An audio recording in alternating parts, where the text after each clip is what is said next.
Happy birthday, Citizens United. You are turning 2 years old tomorrow. On January 21st, 2010, the Supreme Court decided in Citizens United that money is the same as speech and therefore cannot be restricted in the political process. Now, in this first presidential election since then, we're all waiting to find out what the next ideologically motivated eccentric billionaire decides. Because that, as much as anything, decides who gets to be the frontrunner for the Republican Party's presidential nomination. And so, happy freaking birthday, Citizens United. The birthday of Citizens United was today celebrated with an Occupy the Courts protest across the country. In little Portland, Maine, where it was 26 degrees today, you can see there were I think you can see, we figured it out, I think it's 20 people here, maybe more. I'm starting to think these crowds over Citizens United today actually rivaled some of the crowds for the South Carolina primary. This, for example, is a crowd that turned out to hear Newt Gingrich today. 25 people. So few, the Gingrich campaign canceled the speech. Here's Rick Santorum packing him in on the USS Yorktown. Mitt Romney looks like he got a whopper of a crowd, oh my, until you see the picture that BuzzFeed posted at the same event. Camera angle makes a difference. Ron Paul faced a giant hangar of empty today in South Carolina. Because we have also seen some sizable crowds in South Carolina today. Mitt Romney drew several hundred people at one stop, and so did Newt Gingrich in Orangeburg. We can maybe conclude that the South Carolina primary is sort of a late bloomer. But if you really wanted to see a big crowd in South Carolina today, you had to look to a fake campaign. This is the rally today for comedian Stephen Colbert and the performance artist formerly known as the candidate Herman Cain. I've long maintained that Herman Cain was an art project, and I maintain it still, even though he denies it. Herman Cain, if you believe you have been falsely accused of that, if you were trying to prove you weren't an art project, this event today, not helping your case. Joining us now from the middle of the circus in South Carolina is Joel Sawyer. Joel used to direct Governor John Huntsman's campaign in the state. He served as former Governor Mark Sanford's spokesman, and he's the former executive director of the South Carolina Republican Party. Mr. Sawyer, good to have you with us tonight.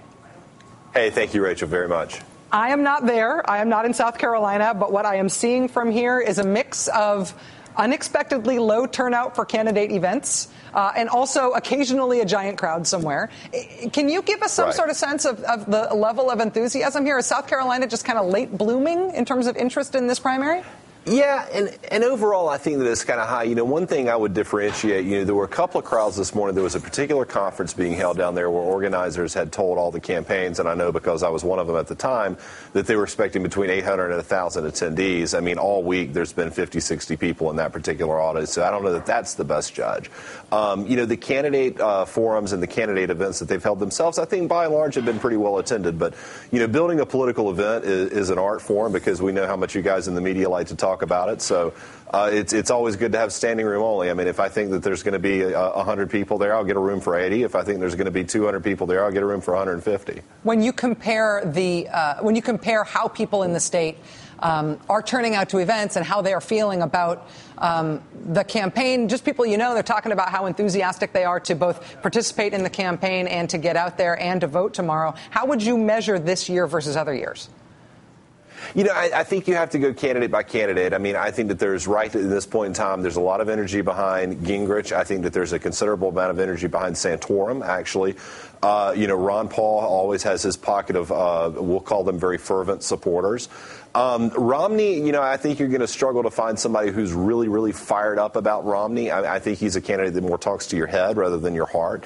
But he's drawing pretty big crowds at his events, too. I mean, I think that their campaign has done a very good job turning people out for the events that they've had.